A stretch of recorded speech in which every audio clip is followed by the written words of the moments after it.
그 선수행과 화음이 이제 상당한 공통점이 있다고 하셨는데, 공통점과 차이점은 무엇입니까? 그러니까 본래 아까도 말씀드렸지 않습니까? 이게 화엄의 실천을 몰라가지고 화엄 종사들이 그 뛰어난 천재들 아닙니까? 그분들이 이제 결국 화엄의 실천을 승리 못하고 이론만 잔뜩 만들어 놓은 거예요. 그래가지고 결국 어떻게 되냐면 실천을 승리 못해가지고 실천 부분을 선에서 가져갑니다. 그래서 이제 지금도 화엄학자들한테 야, 화엄 이론은 참 훌륭한데 그럼 이 화엄 세계를 어떻게 이룩해야 돼? 우리가 화엄 세계로 가려면 뭘 닦아야 돼? 이런 물으면요 대답을 못 합니다. 이제 그 중에 조금 열린 문은 참선해야 돼. 그러면 또 선이라 그러면요 우리나라에서는 가나선이 또 선의 전부인 줄 알아요. 그래가지고 다들 이제 가나선 하러 가야 되는데 저도 사실 그 가나선 하다가 한 경계를 본 적이 있어요. 근데 지금도 그 경계가 제대로 본 것 같은 게 제가 화엄에서 만난 경계하고 화두를 깨쳤을 때 그 본 경계가 똑같아요. 근데 그 워낙 젊을 때 깨쳐가지고 내가 본 경계가 이게 맞나 싶었죠. 근데 그 의문이 항상 있었는데 화엄경을 보면서 또 보현을 하면서 제가 본 세계가 바로 그 세계더라고요. 근데 그래서 저는 가나선을 부정하거나 그런 그 마음은 없습니다만은 가나선의 뛰어난 점이나 또 한계도 분명히 봐야 됩니다.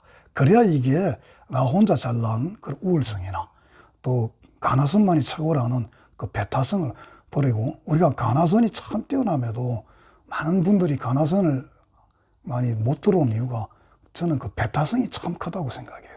이것만 최상승 가르침이라 그러거든. 그 듣는 사람 기분 나빠요. 예. 가나 잘하는 사람은 기분이 안 나쁜데 가나 잘하는 사람이 누가 있습니까? 솔직히 화두가 잠잘 때까지 들리는 분이 몇 분이나 계십니까? 그런 분들은 자기가 참 저주스러운 거예요. 그런 경제 못 가니까. 그러니까 저 딴 생각이 들고 나 이제 미얀마 하나 가볼까 하고 가는 거죠. 그렇게 해서는. 근데 이거 엉뚱한 이야기로 들렸구나. 근데 선은 예, 쉽게 말하면 체험을 하게 합니다. 진리에서 그걸 바로 체험하게 합니다. 지금 그래서 그걸 신정이라 그러죠.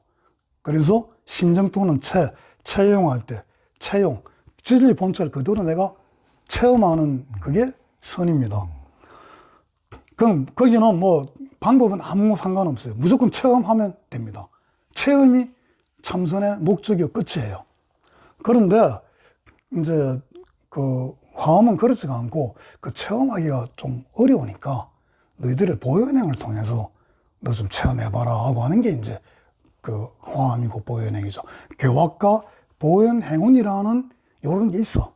그러니까 너 한번 해봐. 요건 좀 시간 걸리고 그렇게 가로쯤에 본체를 못 볼지는 모르지만 꽝은 없어. 그러니까 내가 잘 이끌어 드릴 테니까 한 걸음 와보죠. 그러면 네가 오다가 갑자기 꽝 깨치는 수도 있어. 그럼 돌아가면 돼. 근데 못 깨치면 그냥 따라와. 내 강의 끝날 때까지. 요게 이제 화엄이고요. 그래서 이제 선과함은 똑같이 강조하는 게 우리는 본래 무량한 그 공덕이 다 갖춰져 있고 우리 자체가 정말 부처님 생명이라고 하는 거죠. 그런데 그거를 이제 선은 그걸 꺼내 쓰기만 하면 된다는 거예요. 그러니까 은하대요. 아까 말씀드린 은하 변호를 하든지 서성을 통해서 문답을 하다가 갑자기 그 자리를 보든지 아니면 화두를 내가 들고 의심을 하다가 화두가 탑화돼가지고 그 자리를 보든지 그렇게 보고 나면은 아무것도 안 닦아도 본래 우리가 가지고 있던 본래 우리 무한생명의 무한공덕이 그냥 뿜어져 나온다는 겁니다. 둑 터듯이 댐 터지듯이 그렇게 흘러나온다는 거예요.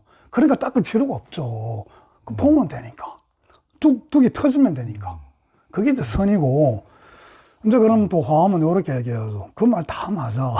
맞는데, 야, 그 뚝 터지기가 그렇게 쉬워? 응? 그럼 다 터졌게. 이렇게 하는 거예요.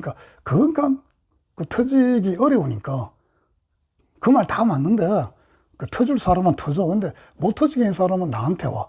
그러면 내가 저 무량공덕 세계로 이끌어 줄게. 그게 이제 열반경에는 칠보산의 비유로 나오죠.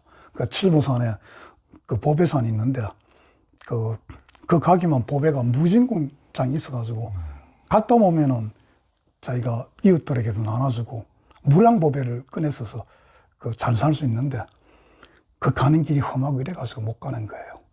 그래서 용기 있고 믿음 있는 자들만이 그 칠보산에 갔다 온 사람의 말을 믿고 따라가서 그 보물을 가져온다는 그런 비유거든요. 예, 그런 칠보산의 비유가 나오는데 열반경을 참 읽어야 되는데 예, 우리나라 그 불자분 열반경을 잘 안 읽죠. 선이 그렇게 아까 말한 대로 이제 청정본성을 바로 열게 해주면 되는 거고, 그 다음에 세 번째가 뭐냐면은 그래서 청정본성을 못 보는 이유가 뭐냐 그러면요, 선에서는 이렇게 말합니다. 우리가 자꾸 아르마리를 이렇게 해서 그렇다는 거예요. 그건 이제 지혜라고 쓰죠, 그죠? 그래서 우리가 자꾸만 생각을 많이 하기 때문에 얄팍한 자기 해석을 자꾸 하기 때문에 못 본단 말입니다. 그래서 그걸 타파하기 위해서 그 화두를 제시하죠. 대선사가 제시한 방법이 갑자기 수수께끼를 낸단 말입니다. 그러면 우리 왜 수수께끼 갑자기 내면 코끼 냉장고 넣는 법 그러면은 황당하니까 갑자기 우리의 모든 생각이 일거에 그냥 사라지지 않습니까? 그러니까 일종의 화두가 그런 셈이죠. 일거에 그 떠오르던 잡념을 일거에 없애버리는 겁니다. 그 화두 하나의 질문으로. 그래서 그렇게 하는 거고, 화엄과 보현행에서는 뭐냐 그러면 화엄도 그런 아르마리를 경계해요. 근데 화엄에서는 뭐라고 나오냐 그러면은 선에서는 지혜라고 말하지만은 화엄경에서는 분별 또는 상, 생각상자를 쓰고 분별이나 상이라고 이야기하고 또 일념으로 이야기합니다.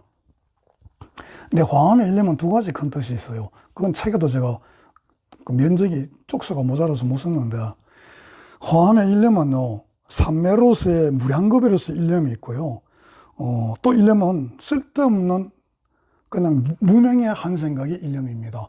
그래서 여기서 말한 일념은 무명의 혼란이 일어나는 무명의 한 생각이에요. 예. 기신론에서도 무명의 한 생각이 갑자기 어풍이 불어가지고 무명혹이 일어나지 않습니까? 삼세 육추 그렇게 설명하지 않습니까? 그래서 그렇기 때문에 이제 선에서는 그런 아르마리의 홀림의 한 생각은 화두로 깔아앉히려 없애려 그러는 것이고, 이제 화엄에서 쓰는 방법은 원입니다. 야, 인마 원을 세워. 그렇게 해서 한 생각을 없애가고 쓸데없는 일념을 이렇게 자꾸 재워나가는 거예요. 그런 이점과 단점 차이가 있죠. 그리고 이제 또 닮은 점은 아까 제가 말씀드렸지 않습니까? 그 생명성입니다. 우리가 뭐든지 간에 진짜 고수들은요, 너그럽고 참 인간적입니다. 한번 보십시오. 뭐 조금 재주 있는 사람들은요, 자기 재주 혹해서 화도 잘 내고 막 야단도 잘 치고 질투도 많고 그런데 진짜 고수들은요, 너그러워요. 그리고 참 인자합니다. 예. 똑같이 학문도 발달이 되면 전부 생명의 자리로 향해요. 그래서 제가 이것도 화학 공부하면서 알게 된 겁니다. 왜 21세기가 분자생물학, 인공생명 이런 생명체 분석적으로 발달이 했는가? 처음엔 제가 의사잖아요, 그죠? 근데 그런데도 그걸 몰랐어요. 그게 아니라 최후에 가보니까 커크를 분석해 보니까 거기는 생명이 있는 거예요. 근데 그건 생명은 눈으로 볼 수 있는 자리가 아니거든요. 생명 현상까지는 봐요. 근데 생명은 못 봐요. 그건 물질이 아니기 때문에. 그래서 제가 지금 현대과학이 거기서 이제 한계를 맞고 진전이 없는 거죠. 그래서 이제 그거를까지 봐야 되는데, 그거는 이제 생각을 뛰어넘어, 분석을 뛰어넘어야 보는 거죠. 그래서 화엄도 보면은 임재선이 그 선사들 중에 임재선이 제일 뛰어났다 그러지 않습니까? 왜냐하면 그 임재선은 바로 살아있거든요. 그래서 아까 말한 활바 말주로 이야기하고, 이 임재록 같은 거 아까 말씀드린 불련 이경 박사님 좋아하셨는데 막 살아있는 거예요. 막 임재록을 보면 막 신이 나고. 예. 저 같은 사람도 임재록 옛날에 봤는데 그래도 막 무슨 말인지 몰라도 신나더라고요. 그게 가르침이 가진 그 법력이죠. 근데 환경이 또 생명이 아까 말한 것처럼 살아 움직인단 말입니다. 부처님은 생명으로 나타난 진리 생명이라 우리가 반야가 그대로 반야, 깨달은 채로 머물러 있으면 그냥 반야입니다. 깨달음입니다. 그러나 반야가 움직이기 시작하면 행동으로 바람일을 통해서 굴러가기 시작하면 그게 바로 반야 생명이 되는 거죠. 그 생명으로 반야가 나타나게 되면 우리는 부처라고 이렇게 부르는 겁니다. 그래서 마지막으로 이제 차이점을 이야기하면은 아까 말씀드린 것 중에 이제 나오는데 서는 조건이 있어요. 그 은하 대오를 하든지 화두를 타파해야만이 이 우리 본심의 세계를 볼 수가 있다는 거죠. 그러니까 조건이 있는 겁니다. 그러니까 조건을 타파를 못 이루면은 그냥 진짜 꽝인 거예요. 근데 화엄은 그런 게 없어요. 네가 원을 세우고 보현행을 실천하게 되면 저 무량공덕가 부처님 세계가 열리는 거예요. 그래서 청량진간이 무량공덕의 열쇠를 열쇠라고 한 거고, 우리 큰손님도 이제 보현행자 서원에서 보현행은 단순한 윤리행이나 그런 도덕이 아니라 바로 부처님 무량공덕의 문을 여는 열쇠다, 그렇게 서문에서 말씀하시죠. 그 원장님께서 이제 기독교하고 보현행원의 유사점과 차이점도 책에서 흥미롭게 설명해 주셨는데, 예. 기독교하고 보현행원은 무엇이 같고 무엇이 다릅니까? 제가 이제 보현행원 이야기다 보면은 참 그 불자님들부터 그 이야기 굉장히 많이 듣습니다. 당신 이야기 참 좋은데 그 보현행원이 너무 좀 기독교 냄새가 난다. 그래서 이제 비판을 하시거든요. 그래서 제가 이 부분을 꼭 한번 또 이야기해 드리겠다 싶어서 이제 그런 글을 실은 건데, 우리가 기독교는 이렇게 시작합니다. 기독교의 세계관은요, 이 세상은 완전한 세계예요. 창조주에 의해서, 그리고 창조물의 은총에 가지고 태어난 완전한 세계입니다. 그리고 피조물은 어떤 존재나 그러면 창조주가 마련한 이 완성된 세계에서 마음껏 너희들이 뛰놀게 해라. 뛰놀아라. 그게 기독교의 기본관이에요. 근데 좀 문제가 여기 생기는 게 뭐냐면은, 근데 피조물이, 똑같은 피조물이 아니에요. 인간만이 그렇게 놀 수 있어요. 그러니까 무대가 마련됐는데 원숭이, 강아지는 못 놀고 사람만 거기서 놀아라 그러는 거예요. 그것도 강아지 잡아먹고 돼지 잡아먹고 송아지 잡아먹어도 되니까 걔들은 쓸데없는 너희들 즐겁게 해주신 단순한 영혼 없는 그냥 피조물의 음식이니까 이렇게 하니까 어두워지죠. 근데 화엄경은 뭐라고 이야기하나 그러면은 똑같아요. 이 화엄경이 이야기하는 세계는 우주 법계 자체가 완성된 세계입니다. 그래서 광덕 큰스님 바람일 세계라고 이야기하셨는데, 바람일 인간 이렇게 이야기하셨죠. 근데 화엄경 자체가 그랬습니다. 화엄경이 처음 시작될 때 부처님이 정각을 이루고 보니까 당신이 앉은 자리가 전부 화엄국토예요. 그 처음에 제가 화엄경을 읽을 때 의아했던 부분이 그겁니다. 처음에 화엄경이 워낙 멋있게 시작을 하니까, 그래 부처님이 그런데 화엄국토에 계셔야지 뭐 우리 같은 이런 사바세계에 계시겠나 그렇게 생각을 하고, 그렇지 이렇게 부처님 세계는 아름답지 하고 읽었는데, 한참 지나서 보니까 부처님은 그 깨달으신 게 어디 뭐 무리하고 다른 세계에서 깨달은 게 아니고, 그 인도 어디 그 강가에 그 보리수 나무 아래 풀밭에 앉았다가 깨치신 거거든요, 실제. 그런데 연화보좌에 앉으셨다 그러는데 풀밭에 앉으신 거란 말입니다, 실제로는. 근데 거기는 연화보에 앉았고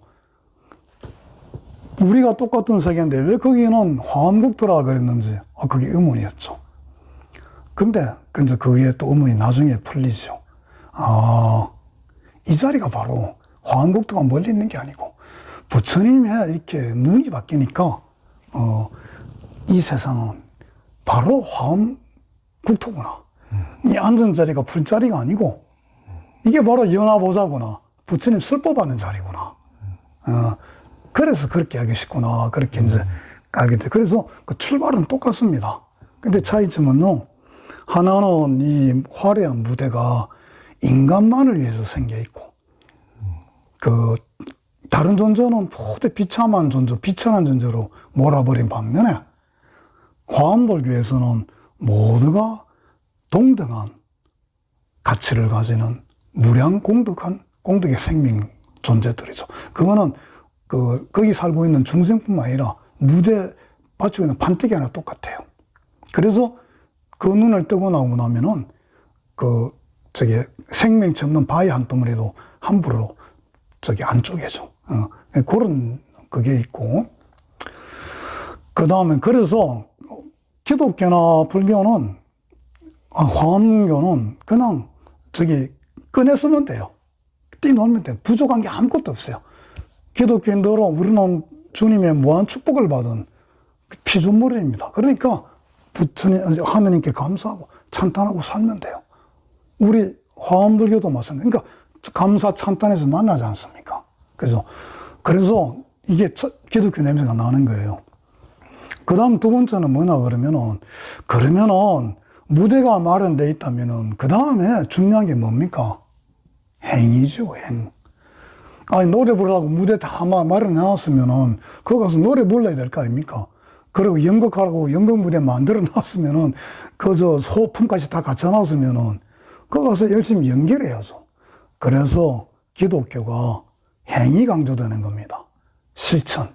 그래서 기독교인들은 그렇게 실천력이 강해요. 깨닫지 못해도 바로 실천 들어가는 겁니다. 왜냐? 이미 주님이 만들어 주셨고, 우리는 주님의 그 능력을 믿고, 그냥 거기에 하라는 대로 하면 되는 거예요. 근데 화엄불교는 또 어떻습니까? 거기는 귀에 못이 박히도록 거기도 행을 강조합니다. 야, 실천해. 보이는 실천하는 거지. 그냥 머리로 그냥 이해하는 게 아니야. 근데 우리가 얼마나 움직이기 싫어합니까? 우리가 살이 찌는 이가 안 움직여서 그렇거든요. 예.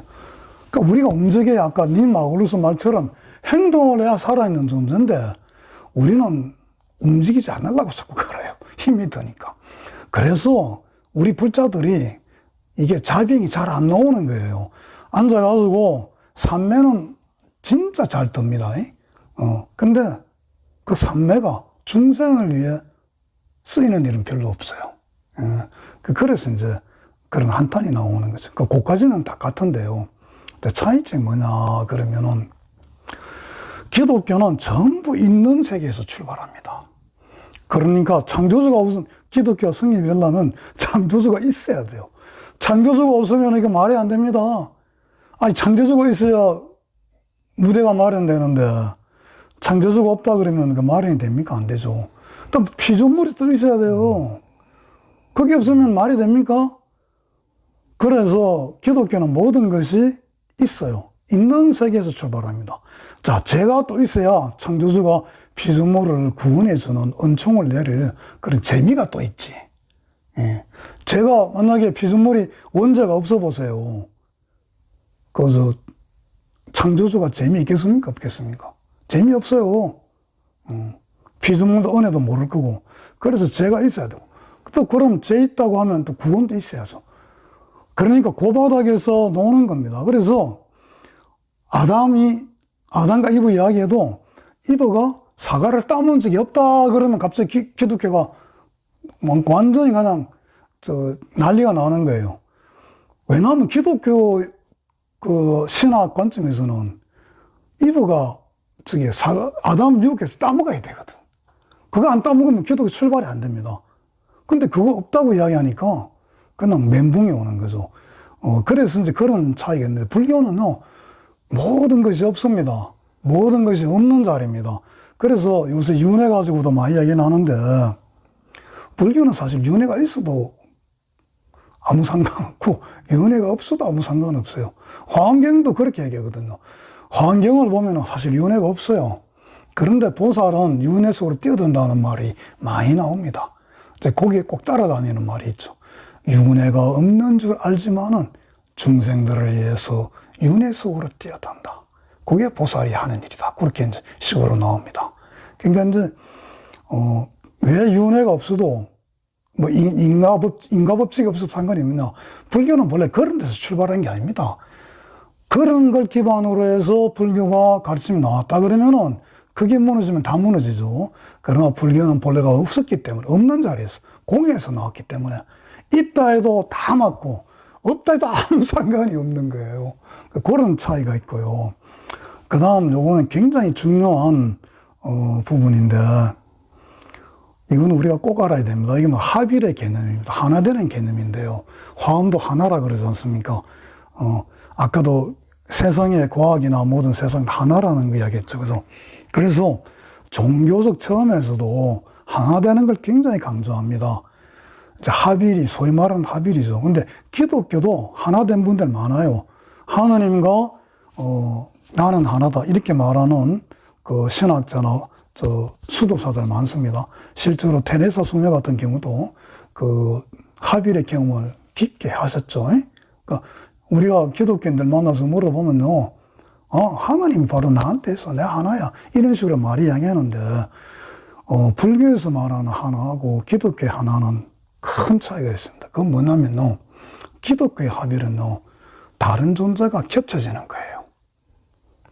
그래서 그거는 영어로 말하면 유니티인데, 유니파인데요. 타자로서 존재하다가 어떤 인연이 있을 때 이렇게 하나가 되는 거예요. 그런데 그 인연이 끝나면은 도로 갈라져요. 도로 둘러 존재해요. 그래서 하나님과 창조주와 피조물 하나다 그럴 때는 요렇게 무슨 은총이 있었던가 해가지고 하나가 됐을 때는 하나가 되는데, 은총이 사라지거나 뭐 조금 또 뭐가 생기면 결국 떨어져서 영원한 창조주와 피조물로 대립된 존재로 존재하는 게 기독교 신앙이나 기타 신앙에서의 하나입니다. 근데요, 불교는요, 떨어져도 하나예요. 합치면 물론 하나죠. 합치는 게 상적 상입 아닙니까? 근데 화엄의 유명한 그 가르침이죠. 사사무의가 되는 그 하나가 되는 그게 합치는 거죠. 그러나 화엄은요, 따로 떨어져 있지도 않아요. 저 부처님은 아미타 10만원 국토에 계시고 나는 이 결혼 사바세계에 있어도 그냥 하나예요. 그냥 떨어져 있어도 하나예요. 우리가 그리운 사람은요, 같이 있어도 하나지만 떨어져 있어도 하나 맞습니까? 아닙니까? 하나 맞습니다. 왜냐? 똑같은 생각을 하기 때문에 그래요. 똑같이 내가 그분을 그리워하고, 똑같이 내가 그분의 행복을 원하고, 똑같이 그분에게 잘 살기를 바라기 때문에 부부가 되어도 하나고 부부가 안 되어도 하나고 이혼을 해도 심지어 하나입니다. 그래서 물리학에 양자 얽힘 현상이 나오는 거예요. 양자 쌍둥이 두 입자는 둘이 아니기 때문에 멀리 그냥 안드로메다 몇백만 년 광년 떨어져 있는 곳에 있어도 정보가 전달되는 겁니다. 그래서 이 불교의 하나의 개념을 기독교의 합일과 이렇게 같이 생각하면 안 되고, 이 부분은 우리 불자님도 참 못 알아차리는 저는 부분 같아요. 왜냐하면 이 부분 그대로 설명하시는 분이 별로 안 계신 것 같더라고요. 그래서 그것까지 말씀드리겠습니다. 그리고 이제 서원을 바라는 것이 놀라운 힘을 발휘한다고 하는데, 어떻게 해서 그렇게 되는 거예요? 그거는 의식의 전환이 일어나기 때문에 그래요. 우리가 현대과학에서도 이 생각 한번 잘 먹는 게 굉장히 중요한 결과를 초래하는 걸로 강조를 하거든요. 근데 이게 이 원은 깊은 의식의 전환을 일으킵니다. 보통 뭐 소망은 그걸 못해요. 우리가 의식이라 그러면은 이제 표면 의식하고 깊은 의식이 있어요. 그러니까 우리가 소위 말하는 불교로 말하면 전 육식은 다 표면 의식이고 70부터가 이제 깊은 의식에 속하는 거죠. 근데 이제 우리가 보통 의식이다, 뭐 뇌과학에서 말하는 의식이다 그러는 거는 전부 표면 의식입니다. 그래서 우리가 이제 바꾸겠다, 맹세하고 하는 거는 일반 유의법의 세계에서는 유의법의 행동은 전부 표면의식에서의 맹세고 소망이에요. 그런데 이 깊은 의식은요 안 바뀌고 있어요. 그래서 우리가 이제 흔히 사람 안 바뀐다 그러지 않습니까? 또 작시삼일이라 그러고 하는 이유가 뭐냐면은 깊은 의식이 안 바뀌어서 그래요. 이 깊은 의식은 금생에 받은 의식뿐만 아니고 수없는 생 동안 쌓인 정보예요. 그리고 이 정보가 내가 나만 지은 정보가 아니고 일체 그 세상에서 받은 정보가 다 같이 저장되어 있는 겁니다. 그걸 이제 발견한 사람이 이제 그 프로이드나 융 같은 근대 정신과 의사죠. 그래서 이제 융 같은 경우는 잠재의식을, 무의식을 공유한다 그런 식으로 이제 설명을 풀어가지 않습니까? 근데 우리가 갖고 있는 깊은 의식은 그런 융이나 프로이트가 발견한 깊은 의식과 잠재의식보다 훨씬 깊은 의식이 있는데 그 의식의 전환이 안 일어나는 한에는 세상이 안 바뀝니다. 그래서 이제 그 기존 분류에서는 그러면 그 의식을 어떻게 바꿀 것인가 그러면은 삼매와 선정으로 바꾸려고 그래요. 그래서 그 선정의 제일 깊은 단계가 멸진정인데요. 모든 것이 멸하는 단계인데 이제 결국은 멸진정에 가야만 그 깊은 그 누대에 쌓인 깊은 의식이 이제 멸하기 시작하는 거다 말입니다. 그래서 이제 우리 성철 큰 스님 같은 것도 오매불려 이런 깊은 산매에 들어가서 마지막까지 타파하지 않으면 된다. 이런 말씀을 하신 게 아닌가 저 나름대로 그렇게 생각을 하고 있는데 놀랍게도 보현 행운의 서원이 그 깊은 의식을 움직이기 시작합니다. 그래서 모든 세상의 기적들이 일어나는 거예요. 마음을 쉬는 휴심정에 오신 당신을 환영합니다. 두려움과 불안, 화, 우울, 외로움의 한 생각을 쉬어버리니 사랑과 기쁨이 가득합니다. 평화로운 생각과 언행으로 자신과 세상을 이롭고 밝게 만드시는 당신을 존경하고 축복하고 찬탄합니다.